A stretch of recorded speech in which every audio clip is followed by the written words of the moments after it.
পরম করুণাময় মহান আল্লাহ তাআলার নামে শুরু করছি, যিনি অত্যন্ত মেহেরবান।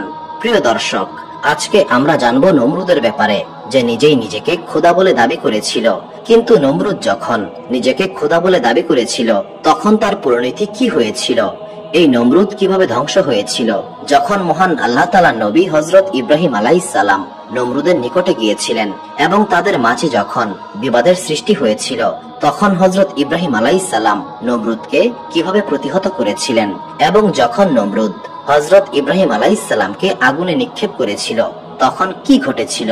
এই সমস্ত প্রশ্নের উত্তর আমরা এই ভিডিওর মাধ্যমে জানতে পারবো। তাই আজকের ভিডিওটি সম্পূর্ণরূপে দেখার অনুরোধ রইল।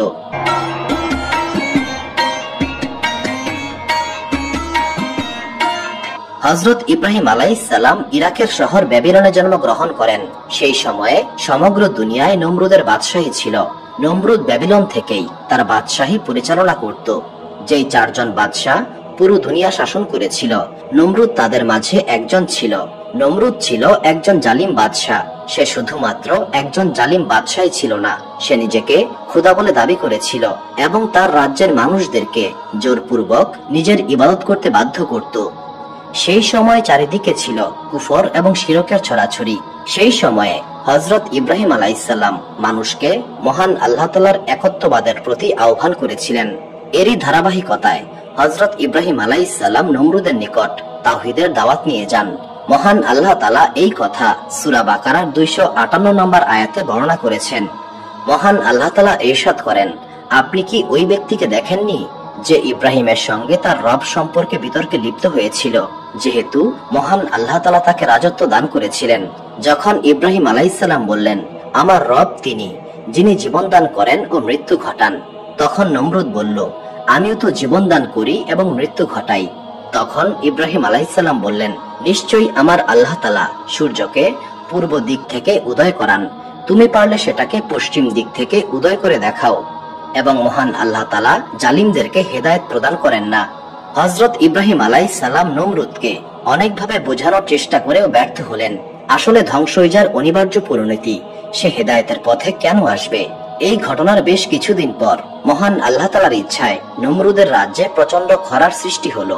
কোনো বৃষ্টি হচ্ছিল না, সমস্ত শস্য শেষ হয়ে গিয়েছিল। সেই সময় নমরুদ যেই শস্যগুলো বেঁচে ছিল সেগুলোকে নিজের কবজায় নিয়ে নেয়। যে ব্যক্তি তার কাছে শস্য চাইতে আসতো, তাকে নমরুদ জিজ্ঞাসা করত, বলো তোমার রব কে? জবাবে যে শস্য চাইতে এসেছে সে বলতো, আপনি আমার রব। এই কথা শুনে নমরুদ খুবই খুশি হয়ে তাকে শস্য দিয়ে দিত। এই ঘটনা জানতে পেরে হযরত ইব্রাহিম আলাইহিস সালাম নমরুদের নিকট শস্য চাইতে আসেন। তখন নমরুদ তাকে একই প্রশ্ন করে। জবাবে হযরত ইব্রাহিম আলাইহিস সালাম বললেন, আমার রব তিনি, যিনি কারো মুখাপেক্ষী নন। তিনি এই পুরো দুনিয়ার সৃষ্টিকর্তা, সমস্ত আসমান ও জমিনের মালিক তিনি একমাত্র অধিপতি। আমার রব জীবন দেন এবং তিনি সবার মৃত্যু দান করেন। হে নমরুদ, তোমার জীবন এবং আমার জীবন আমার রবের হাতে, আমাদের মৃত্যু আমার রবের হাতে, আর এটাই চিরন্তন সত্য। আমার রব মাতৃগর্ভ থেকে শিশুর জন্ম দেন এবং সেই শিশুকে পরিপূর্ণ মানুষ রূপে তৈরি করেন, এবং তিনি আবার সেই পরিপূর্ণ মানুষকে মৃত্যু দিয়ে থাকেন। আমার রব পবিত্র এবং মহান। নিশ্চয়ই আমার রব কারো মুখাপেক্ষী নন, আর যে কারো মুখাপেক্ষী হয়ে থাকে সে আমার রব হতে পারে না। খোদা একজনই। হযরত ইব্রাহিম আলাইহিস সালামের পেশ করা এই যুক্তির বিপরীতে জবাব দেবার মতো নমরুদের নিকট কিছুই ছিল না। যেহেতু নমরুদ ছিল একজন বাদশাহ, তাই তার আশেপাশে মন্ত্রী, সৈন্য, উজির সবসময় থাকতো, এবং নমরুদকে খোদা বলে মানার মতো অনেক লোকও ছিল। তাই এত লোকের সামনে নমরুদ হযরত ইব্রাহিম আলাইহিস সালামের যুক্তির বিপরীতে কোনো জবাব দিতে পারল না। তখন সে নিজের মান সম্মান রক্ষা করার জন্য যুক্তিহীন কথা বলতে শুরু করলো। সে বলল, আমিও জীবন দেই এবং আমিও মরণ দেই। হে ইব্রাহিম, তোমার কথা অনুসারে যে জীবন দেয় এবং মৃত্যু দেয় সেই হচ্ছে রব। এই কাজ আমিও করতে পারি। এবং এই কথাকে প্রমাণ করার জন্য নমরুদ 2 জন কয়েদিকে ডেকে আনে এবং তাদের মাঝে একজনকে মৃত্যুদণ্ড প্রদান করে এবং অন্যজনকে মুক্তি দিয়ে দেয় এবং বলে, দেখো, আমি যাকে মৃত্যুদণ্ড দিলাম তাকে আমি মৃত্যু দিলাম, এবং যাকে আমি মুক্ত করে দিলাম তাকে আমি নতুন জীবন দান করলাম। কি অদ্ভুত যুক্তি এই নমরুদের! এরপরেও সেখানে উপস্থিত সবাই নমরুদের এই অদ্ভুত যুক্তি মেনে নেয়। কারণ তারা শুরু থেকেই শুধুমাত্র নমরুদের ইবাদত করত এবং তাকে ভয় পেত। এর বিপরীতে হযরত ইব্রাহিম আলাইহিসসালাম তাকে অন্য একটি উপায় বলে দেন। তিনি ইরশাদ করেন, হে নমরুদ, পারলে তুমি সূর্যকে সকালে উদিত হবার জায়গায় সন্ধ্যায় উদিত করে দেখাও। তুমি একজন মিথ্যা আল্লাহর দাবিদার। তুমি পারলে এই ছোট্ট কাজটি করে দেখাও। সূর্য সর্বদা তার নিয়মে উদিত হচ্ছে এবং অস্ত যাচ্ছে। তুমি শুধুমাত্র এই সূর্যকে সকালের বদলে সন্ধ্যায় উদিত করে দেখাও। এই কথা শুনে নমরুদের কথা বন্ধ হয়ে গেল এবং তার মুখ থেকে আর কোনো কথা বের হলো না। তার মতো নাদান জালিম বাদশার কাছে আর কিছুই করার ছিল না। এবার নমরুদ বলল, ইব্রাহিম, তুমি এখান থেকে চলে যাও। আমার কাছে তোমার জন্য কোনো শস্য নেই। তুমি সেই রবের কাছে শস্য চাও যার ইবাদত তুমি করো। এরপর ইব্রাহিম আলাইহিসসালাম সেখান থেকে খালি হাতে ফেরত আসেন এবং তিনি আসার সময় একটি টিলার কাছে পৌঁছান এবং সেখানে দেখতে পান একটি থলে পড়ে রয়েছে। তিনি সেই থলেটি সেখান থেকে তুলে ঘরে চলে আসেন। তিনি ঘরে ফিরে যখন আরাম করছিলেন তখন তার স্ত্রী হযরত সারাহ আলাইহিসসালাম তার জন্য খাবার নিয়ে আসেন। খাবার দেখে হযরত ইব্রাহিম আলাইহিসসালাম তার স্ত্রী হযরত সারাহ আলাইহিসসালামকে জিজ্ঞাসা করলেন, তুমি এই খাবার কোথায় পেলে? জবাবে হযরত সারাহ আলাইহিসসালাম জবাব দিলেন, কেন, আপনিই তো থলেতে করে অনেকগুলো শস্য নিয়ে এসেছিলেন। এই কথা শুনে হযরত ইব্রাহিম আলাইহিসসালাম বুঝতে পারলেন এটি মহান আল্লাহ তাআলার অসীম কুদরত এবং তিনি এই রিজিকের ব্যবস্থা করেছেন। হযরত ইব্রাহিম আলাইহিসসালামকে শৈশবকালেই মহান আল্লাহ তাআলা কালেমার শিক্ষা দিয়েছিলেন। তিনি একদম ছোট থেকেই মূর্তি পূজার বিরোধী ছিলেন। এই দুনিয়ার সমস্ত সৃষ্টিকে তিনি দেখেই বুঝে গিয়েছিলেন এই সমস্ত আসমান এবং জমিনের সৃষ্টিকর্তা শুধুমাত্র একজন, যার কোনো শরীক নেই। মহান আল্লাহ তাআলা হযরত ইব্রাহিম আলাইহিসসালামকে এইভাবেই শিক্ষা দিয়েছিলেন এবং তিনি নিশ্চয়ই বিশ্বাসীদের অন্তর্ভুক্ত ছিলেন। প্রথম দিকে হযরত ইব্রাহিম আলাইহিসসালাম যখন রাত দেখতেন সেখানে একটি নক্ষত্র জ্বলজ্বল করত। এই নক্ষত্র দেখে তিনি বলতেন, এটাই আমার রব।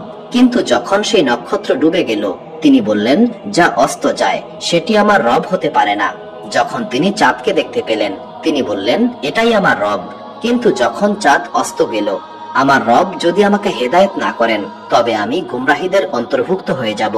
এরপর তিনি যখন সূর্যকে দেখলেন তিনি বললেন, এটাই আমার রব। কিন্তু দিন শেষে সেটিও অস্ত চলে গেল।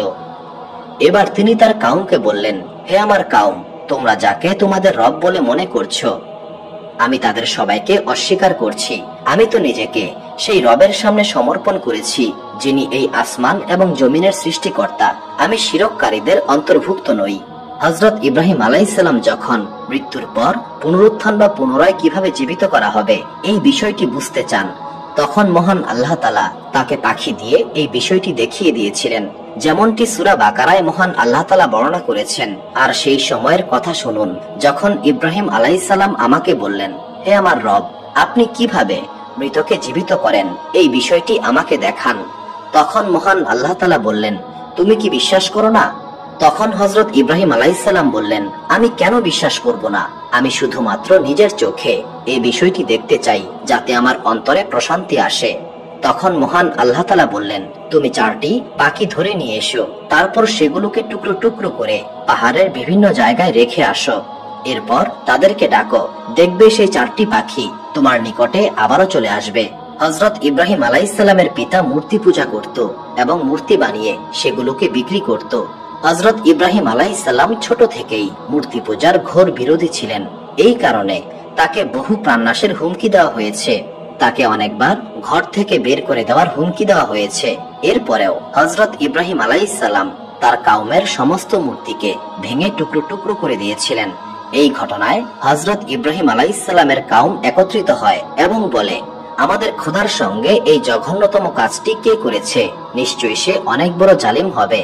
তখন কেউ কেউ বলে, আমরা একজন যুবককে দেখেছি যে আমাদের খোদার বিরুদ্ধে কথা বলে, তার নাম ইব্রাহিম। তখন সবাই বলে, তাহলে তাকে সবার সামনে নিয়ে আসা হোক। যখন ইব্রাহিম আলাইহিসসালামকে সেখানে নিয়ে আসা হলো তাকে জিজ্ঞাসা করা হলো, হে ইব্রাহিম, আমাদের খোদার সঙ্গে এই ভয়ানক কাজ তুমি কিভাবে করলে? জবাবে ইব্রাহিম আলাইহিসসালাম বললেন, আমি তো এই কাজ করিনি, এই কাজ তোমাদের বড় মূর্তিটি করেছে। আমার কথা তোমাদের বিশ্বাস না হলে তোমরা নিজেরাই তোমাদের খোদার কাছে এই কথাটি জিজ্ঞাসা করে দেখো। বর্ণনায় এসেছে, যেদিন হযরত ইব্রাহিম আলাইহিসসালাম মূর্তিগুলো ভাঙেন সেদিন তার কওমের অনেক বড় একটি উৎসব ছিল। সেই উৎসবে তারা সবাই শহরের বাইরে যেত। হযরত ইব্রাহিম আলাইহিসসালাম সেদিন তার কওমের সঙ্গে যাননি। এর বদলে তিনি সেই সময়ে তার শহরের সমস্ত মূর্তিকে ভেঙে ফেলেন, শুধুমাত্র একটি বড় মূর্তিকে রেখে দিয়েছিলেন। তিনি এই মূর্তিটি ভাঙলেন না, কারণ তার কওম যেন নিজের চোখে এই মূর্তির অক্ষমতা দেখতে পারে এবং তারা যেন বুঝতে পারে যে মূর্তি নিজের আত্মরক্ষা করতে পারে না, সে কিভাবে অন্যকে রক্ষা করবে বা সাহায্য করবে। এরপরেই হযরত ইব্রাহিম আলাইহিসসালামের সঙ্গে নমরুদের সাক্ষাৎ হয়। নমরুদ যখন হযরত ইব্রাহিম আলাইহিসসালামের সঙ্গে যুক্তিতে পেরে উঠলেন না, তখন নমরুদ হুকুম দিল, ইব্রাহিমকে আগুনে পুড়িয়ে মারো এবং তোমরা ইব্রাহিমকে আগুনে পুড়িয়ে মেরে নিজের খোদাকে সাহায্য করো। কিন্তু সেই আগুন মহান আল্লাহ তাআলার হুকুমে হযরত ইব্রাহিম আলাইহিসসালামের জন্য ঠান্ডা এবং আরামদায়ক হয়ে যায়। অর্থাৎ যখন নমরুদ বলে তোমরা ইব্রাহিমকে আগুনে পুড়িয়ে মেরে নিজেদের রবের সাহায্য করো, তখন স্বয়ং আল্লাহ তাআলা আগুনকে হুকুম দেন, হে আগুন, তুমি ইব্রাহিমের জন্য ঠান্ডা এবং আরামদায়ক হয়ে যাও। মহান আল্লাহ তাআলার হুকুমে সেই আগুন হযরত ইব্রাহিম আলাইহিসসালামের কোনো ক্ষতি করেনি। উপরন্তু হযরত ইব্রাহিম আলাইহিসসালাম 40 দিন পর্যন্ত সেই আগুনে অবস্থান করেন এবং মহান আল্লাহ তাআলার সাহায্যে সেখান থেকে সহি সালামত অবস্থায় বেরিয়ে আসেন। সেই কওমের সবথেকে বড় বদনসিব ছিল, তারা এত বড় মুজিজা দেখার পরেও একজন ব্যক্তিও মহান আল্লাহ তাআলার উপর ঈমান আনতে সক্ষম হয়নি। এই ঘটনার পর হযরত ইব্রাহিম আলাইহিসসালাম ইরাক ছেড়ে চলে আসেন। এরপর জালিম বাদশাহ নমরুদের ধ্বংসের সময় চলে আসে। মহান আল্লাহ তাআলা নমরুদের উপর মশার মাধ্যমে আযাব নাজিল করলেন। তখন মশার পরিমাণ এত বেশি ছিল যে সূর্যের আলো পর্যন্ত ঢেকে গিয়েছিল। নমরুদ হযরত ইব্রাহিম আলাইহিসসালামকে বলল, আমি তোমার খোদার বিরুদ্ধে যুদ্ধ ঘোষণা করলাম, তোমার খোদাকে বলো তার সাহস থাকলে আমার সেনাবাহিনীর মোকাবেলা করতে। হযরত ইব্রাহিম আলাইহিসসালাম নমরুদের এই বোকামি দেখে একেবারেই তাজ্জব বনে যান। পরের দিন নমরুদ মহান আল্লাহ তাআলার সঙ্গে যুদ্ধ করার জন্য 60,000 সৈন্যের এক বিশাল সেনাবাহিনীর আয়োজন করে। হযরত ইব্রাহিম আলাইহিসসালাম মহান আল্লাহ তাআলার কাছে নিবেদন করলেন, হে মহান আল্লাহ তাআলা, আপনার সৃষ্টির মধ্যে সবচেয়ে দুর্বল প্রাণীকে আমি নমরুদের বিরুদ্ধে যুদ্ধের মাঠে চাই। মহান আল্লাহ তাআলা ইব্রাহিম আলাইহিসসালামের এই দোয়া কবুল করলেন এবং নমরুদের 60,000 সৈন্যের বিপরীতে 60,000 মশাকে যুদ্ধের ময়দানে পাঠান। সেই 60,000 মশার মধ্যে একটি মশা ছিল খোরা এবং শারীরিকভাবে সবচেয়ে দুর্বল। সেই দুর্বল মশাটি হলো সেই 60,000 মশক সৈন্যের সেনাপতি। এই মশাগুলো নমরুদ বাদে তার বাহিনীর বাকি সবার রক্ত চুষে সেখানেই মেরে ফেলে। নমরুদ শুধু এই আযাব দেখে যাচ্ছিল, কিন্তু সে কিছুই করতে পারছিল না। অতঃপর যুদ্ধের এক পর্যায়ে সেই দুর্বল সেনাপতি নমরুদের নাক দিয়ে তার মস্তিষ্কের ভেতরে প্রবেশ করে এবং তাকে 400 বছর ধরে মস্তিষ্কের ভেতরে কামড়াতে থাকে। তাকে উঠতে বসতে শুতে সর্বাবস্থায় সেই মশা কামড়াতে থাকে। নমরুদ মাথার যন্ত্রণায় নিজেই নিজের মাথায় আঘাত করত। এক পর্যায়ে অবস্থা এমন হলো, নমরুদের দরবারে যেই আসতো সেই তার মাথায় জুতা দিয়ে পিটাতো। অবস্থা এমন হলো, নমরুদ 400 বছর পর্যন্ত রাজত্ব করেছিল এবং বাকি 400 বছর জুতার পিটানি খেলো এবং তার বয়স যখন 800-র কিছু বেশি হলো, তখন তার খুবই যন্ত্রণাদায়ক মৃত্যু ঘটল। প্রিয় দর্শক, এবার চলুন জেনে আসি সেই ব্যক্তির কথা, যে ব্যক্তি হযরত ইব্রাহিম আলাইহিসসালামের সঙ্গে সেই বিশাল অগ্নিকুণ্ডে প্রবেশ করেছিল। সেই সময়ে হযরত ইব্রাহিম আলাইহিসসালামের অগ্নিকুণ্ডে আরো একজন ছিল, কিন্তু তার কথা শুনলে অবাক হয়ে যাবেন। সে আর কেউ ছিল না, সে ছিল নমরুদের কন্যা। হ্যাঁ দর্শক, নমরুদের কন্যাও সেই অগ্নিকুণ্ডে প্রবেশ করেছিল। নমরুদ যখন হযরত ইব্রাহিম আলাইহিসসালামকে সেই অগ্নিকুণ্ডে নিক্ষেপ করে, তখন নমরুদের কন্যা বলে, পিতা, আমি ইব্রাহিমকে এই আগুনে পুড়তে থাকা অবস্থায় দেখতে চাই। তারপর নমরুদ কন্যা একটি উঁচু জায়গায় উঠে দেখতে পায় আগুনের কুণ্ড আসমান অবধি পৌঁছে গেছে, কিন্তু হযরত ইব্রাহিম আলাইহিসসালাম সেই অগ্নিকুণ্ডের মাঝেই সহি সালামত অবস্থায় রয়েছেন। এই দৃশ্য দেখে নমরুদ কন্যা অবাক হয়ে হযরত ইব্রাহিম আলাইহিসসালামকে জিজ্ঞাসা করলো, এত বিশাল অগ্নিকুণ্ড অথচ আপনাকে পোড়াতে পারছে না, এর কারণ কি? জবাবে হযরত ইব্রাহিম আলাইহিসসালাম বললেন, যার অন্তরে মহান আল্লাহ তাআলার প্রতি অগাধ বিশ্বাস থাকে তার উপর আগুন কোনো প্রভাব ফেলতে পারে না।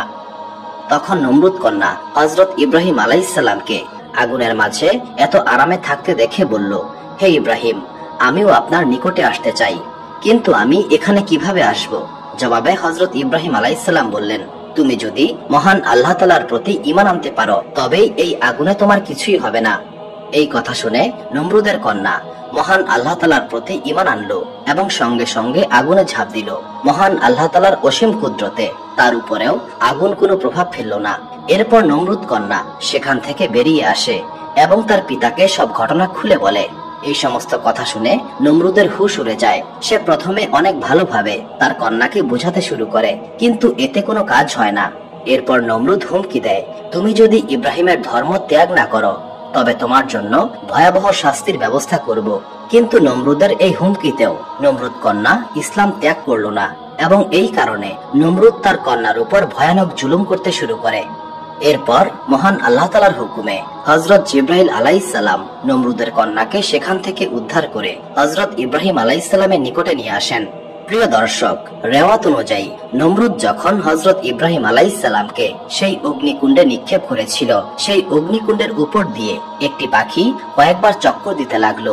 সে একবার আসে, আবার চলে যায় এবং আবার ফেরত আসে। এভাবেই সে অগ্নিকুণ্ডের উপরে ঘুরতে থাকে।